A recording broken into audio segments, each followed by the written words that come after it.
just want to say, if you are someone listening, I just want to say that don't be afraid to get yourself out there, because you never know who needs your voice. And believe me when I say, when you use that voice, you're going to impact someone else's life. A lot of people that I meet never read a book by a deaf person, and it's very unfortunate. I always wanted to write a book about my deaf experience, because even my family themselves, they never read a book by a deaf person.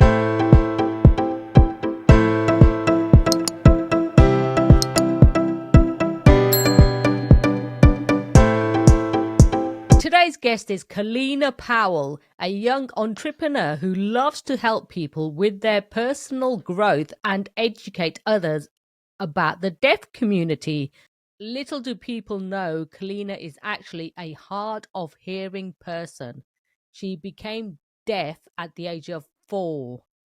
She recently graduated with a psychology degree and is now starting her own online coaching business while launching her book, and is known as the Deaf Queen Boss, aka Kellina. Welcome, Kellina. Hello, thank you so much for having me today.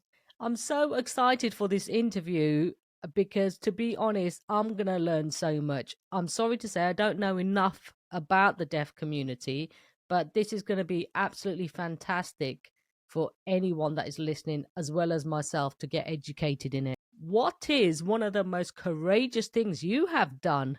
The craziest thing I ever done was definitely putting myself out there, especially being a deaf person, because I did not expect myself to go this far. So yeah. That's excellent. So tell me more about your journey, because you became deaf at 4 years old. And so you weren't born deaf. So what happened in those 4 years? So the 4 years were very challenging and difficult. However, I actually had an ear infection where there were an antibiotic for my eardrop, which is the eardrop. And my doctor have a specific instruction. However, my mom followed the instruction, told the daycare what to do, and the daycare unfortunately did not follow the instruction. The same day when they did not follow the instruction, I actually became deaf when I went home. Gosh. Yeah, and I was watching TV. I remember it was loud. I didn't realize it was loud until my mom tapped my shoulder and said, "Clean, I've been calling you." And I said, "What do you mean?" And so she said something, and I couldn't hear her. And I looked at my mom and I said, "Mom, I can't hear you." She's like, "What? You're joking, right?" And I looked at her. She called my grandma. My grandma was the nurse at the time, so she knew exactly what she had to do with me. And my grandma rushed from the hospital, did quick assessment with me at home. Really weird. And then she called my family doctor actually right at the same day when I went home. And then my family doctor said, "Okay, come tomorrow." So I went to my family doctor the next day, and my family doctor said, "I'm so sorry, there's nothing we can do. Kalina is deaf." Gosh, that is quite a journey, and all because at the daycare center they did not follow simple instructions. How terrible is that? I mean, I'm lost for words, because if it wasn't for that situation, you wouldn't be in this situation. Exactly. So that really is a courageous journey for you to put yourself out there, like you said now. What help did you get once the family realized you were deaf? So my family is very open and honest with accommodating me, especially at family event.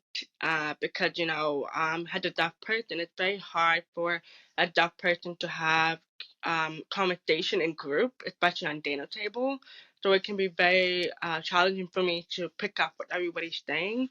So my family was very aware that they have to take their time when talking on a dinner table, especially at gathering. And my family are very aware that they have to, space me, because I am a lip reader, so I have to read your lip to understand what you're saying fully. Um, as well, having a very strong, and it's very important to have very strong support family, and actually learn about your hearing aid. I feel like the more and the better knowledge I have about my hearing aid, and especially my hearing, I'm better at advocating for myself. That's excellent, because that was my next question, and I think you've more or less answered it. How important is sign language and using facial expressions and body language. Exactly. So tell me more about that. So I actually went to two schools when I was younger. I actually went to the deaf school and a hearing school Mm-hmm. in the afternoon. Oh, So it was very interesting in a way because I actually learned ASL when I was in the deaf school. But however, when I transferred over to the hearing school, I didn't continue learning ASL. It would just stop. And it's very unfortunate that I had to basically balance to community and learn how to advocate for myself, especially communicating, right? And I was very, it was okay, but going to the home school didn't really help me at all, which is unfortunate. And so the deaf school helped me a lot in terms of what I should be aware of, especially body language and lip reading and stuff. as you've just said, it's hard communicating with your friends and family, but they make you very welcome. Do you find that's always the case? Not always the case. It really depends on where we are. So, for example, actually happened last weekend. I went to a big it's like a street party, and it's like a Spanish gathering or whatever. And it was so loud, music was super loud. I couldn't hear my friend, so they had to text me what they're saying so I can understand what they were trying to communicate with me with.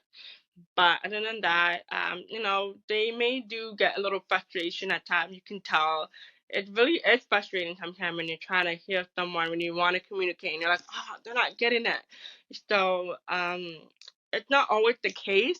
It really depends Mm-hmm. on where I am and who I'm with. Especially, for example, if I'm working, oh God, because I work at the warehouse, so it's very loud. So sometimes I can't hear someone is talking. So someone has to literally physically like tap my shoulder and be like, "Hey, Kellina, I'm calling you." I'm like, "Oh, I'm so sorry, I didn't know." So that's how it goes. And you talked about the special schools you've been to and the response you got. So, was that always the case? Did you get special help in your education and throughout your college? Because you've got a beautiful university degree as well. I did get a lot of help in school.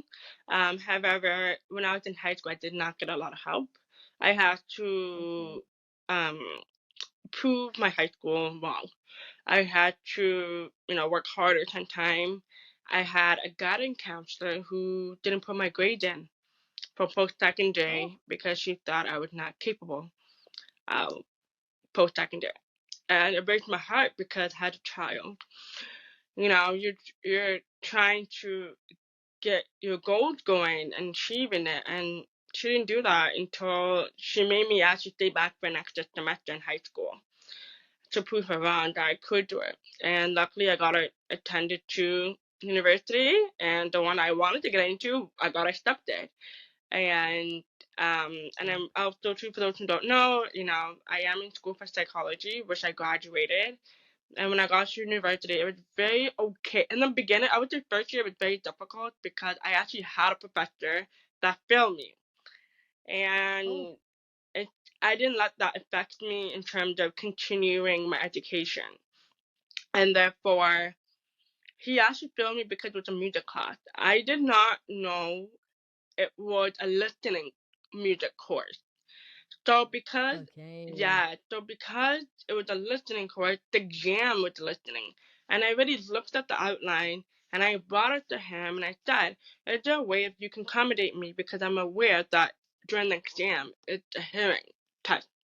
He said, we can accommodate you with something without listening. That did not happen. I had to advocate for myself consistently by going to my disability counselor in university. She reached out to him. He said I would have to continue throughout the semester, which I would say, why would you make me continue throughout the semester if I could just switch out a different class? So he was Yes. very unprofessional, very disrespectful, Uh-huh. did not bother accommodating me at all. And it was very hard because he failed me. And so luckily, myself, and my district counselor complained to the head of the music department, and we went to the school department and said that we need to withdraw this course because it's just not Kellina's fault, because this professor was unprofessional. So that was one of my challenges in university. And actually, I actually met a deaf teacher. He was my math teacher. And it was very interesting because he actually paused the lecture to change his hearing battery. And I was like, wait, you deaf? I had no idea. And it just brought my mind into like a firework, because I was like, oh my god, a professor is deaf and teaching? Like, this is so crazy. And that's when I knew that, I can still achieve these goals. And it Yes. was, it's very hard. And I'm honestly was like, I didn't know what to expect, to be honest, in university, but I actually never let anybody to stop me from continue on what I want to do in my life. That is fantastic, and definitely that is brilliant to actually be able to see someone that is teaching, a professor, and it gives you encouragement. Of course it does. It does. Do your friends and family understand the challenges you may face as a person with a disability? That's a really good question. Yes and no. Um, Hmm. Again, it's really on what is the case scenario is. Um, they know it's very frustrating for me, especially if I have to go into public or I have to talk to someone on the phone. But my family, again, it's learning still, even though I am 25 years old. They're still learning. It's still a learning progress for everybody in the family. But again, I wouldn't trade my family for anything else, to be honest, because they're very supportive and they're very open-minded person to make sure that I am achieving the goals I need. My mom understands the most. I would say that's because she's my mother. She Yes. knows. So my mom definitely is the number one, and plus my grandma, who however passed away 3 years ago. Mhm. But my grandma and my mom were definitely the top two that was like, okay, Kalina needs this, Kalina needs that. So yeah. Oh, that's beautiful. It must be a unique experience living in two different worlds. Do each of them have their challenges? Yeah, each do have challenges. The deaf community is very small but big, and I didn't know what I was putting myself into, because I actually stopped attending to the deaf school when I was in grade three. So it was very hard for me to go put myself back in there, because I didn't know ASL, and it was very Mm. difficult to challenge, very difficult to communicate with someone that is mute and that only rely on ASL and lip reading as well. So that is my challenges in the deaf community. But however, I am picking up my ASL again, thank goodness. And secondly, the hearing community, the challenge is, I would say, ignorant people who are not aware about my disability, right? There are people that just don't Mhm. know how to communicate, don't know how to talk to me. And, there are people who are ignorant in terms of asking me weird questions like, can you drive? Or how do you listen to music? Or, like, it's like, I understand we're not educated about it, especially in the hearing community. There's no class that offers disability classes. We never learned ASL. I Mhm. had no idea. I knew what ASL was when I was younger, but then when I got older, I'm like, wait, that was the language I was speaking. I didn't even know that. But again, there was so many lack of education in the education system. I know you're very passionate advocate for people with disabilities to be heard and improve their mental health. Is this one of the biggest challenges they face? Yes, Their mental yes, health. mental health is definitely something that a lot of disability community don't really talk about on. And it's just because, again, we are carrying so many things on our shoulder. There's so many things that we have to do, right? And sometimes we don't realize Mm. that we are stressed out because there's so many things that we have to do. For example, I got really stressed out because my hearing aid was actually not working on Monday. And I was like, oh my Oh goodness, my gosh. hearing aid wasn't working. I didn't know. And I had a cute headache. And I was like, why am I having a headache? But then I realized that it was frustration, like waiting. And you're like, oh my God, my hearing is going to get fixed. Like, and the thing is, with mental health and disability, there's always unexpected things happening to us, and we don't know how to Mm. handle stress because we never really taught about stress, how to handle, especially if our equipment is not working. How do we go about it, especially with our mental health? It must be really important to have the deaf community support. Do you find you go along to support groups? Yes, I do. I did. back, but now that I'm getting older, I slowly understanding, meeting different people. So, I mean, it takes time to find the right people to be in the community because every community is different. So, I'm still learning and getting into the group that I'm looking for. How can people help with the hard of hearing and the deaf communicate? Like, for example, if I want to be more aware, how would I go about that? I would definitely say the first thing was just social media. I always talk about social media because everybody's on social media now. I would say please be aware of closed caption. Very important to have closed caption. Just because not just for people who are hard of hearing, but for those who have to turn on the volume, for those who are trying to follow up. There's so many ways and good reasons to have closed caption. Second, if you are interacting with someone face to face who are deaf or hard of hearing, you would be kindly face them. Make sure your lips are moving, not crazy dramatically open your mouth, but just make sure your lips are moving. Just make sure you don't cover, especially COVID now, right? The mask.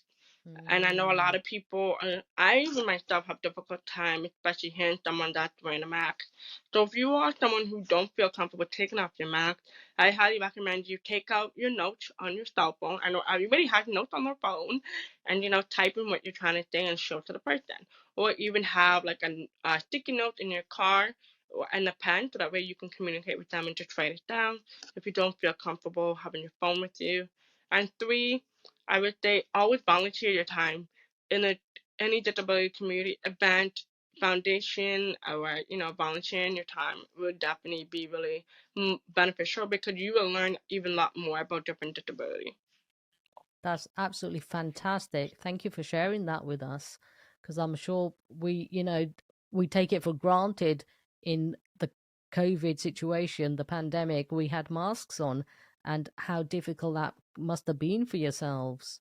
I can truly appreciate that. Is there certain ways to communicate that is better?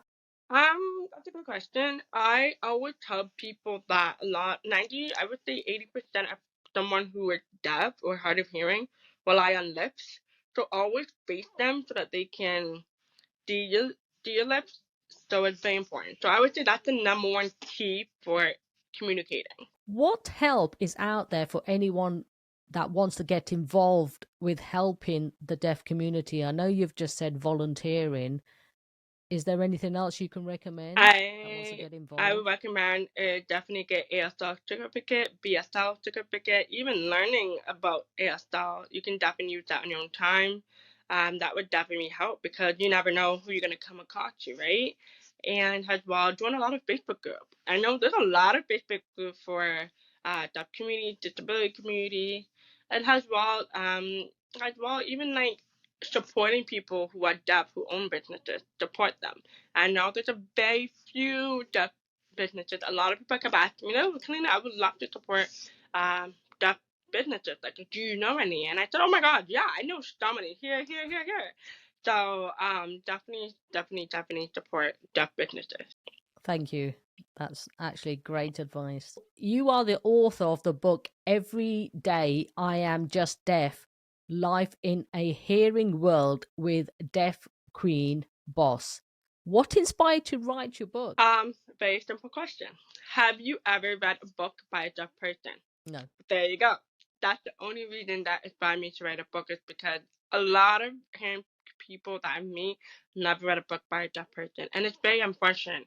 And I always wanted to write a book about my deaf experience because even my family themselves, they never read a book by a deaf person, and I was like, really? And they're like, and then that's when they said, Kellina, maybe you can be the next one for us. And I'm like, okay, sure. And it literally only took me 2 months writing the book. And second, my book is mixed with poetry and biography, so only 95 pages. Not too long, not too short, because I know a lot of Mm. people don't like reading books. So I just wanted to make it really brief and short for a lot of people. That's fantastic. I'll have to have a look at that. What resources do you recommend, daily tips, to anyone that wants to have better communication with their friends and family that are deaf? I know we've talked about a lot Uh, in this I would conversation. say the top resource and tip is definitely, it depends who you are. If you are a parent, definitely talk to your child what helps and what does not help. to always talk to audiologists. Audiologists are your number one resources person that you can go to, especially understanding your hearing aids, and especially those who have someone that are deaf in the family. It's very, very important to communicate with the audiologist because they're your number one resources and tips they can actually help you. Where can the listeners find your book online? What's your website? So everybody can find my book on Amazon, which everybody goes. And second, I would say my website is KellinaEmpowerment.com. Thank you for sharing your courageous, inspirational journey with us today, Kellina. It really has helped so many people by doing so, and I know it's helped me understand. Kellina Powell. Thank you for having me today. Just wanted to, if you are someone listening, I just wanted to say that don't be afraid to get yourself out there because you never know who needs your voice. And believe me when I say, when you use that voice, you're going to impact someone else's life. Kellina, it's been an absolute pleasure to have you on the show. I have learned so much, and I know you're going to do so well. You are so inspirational.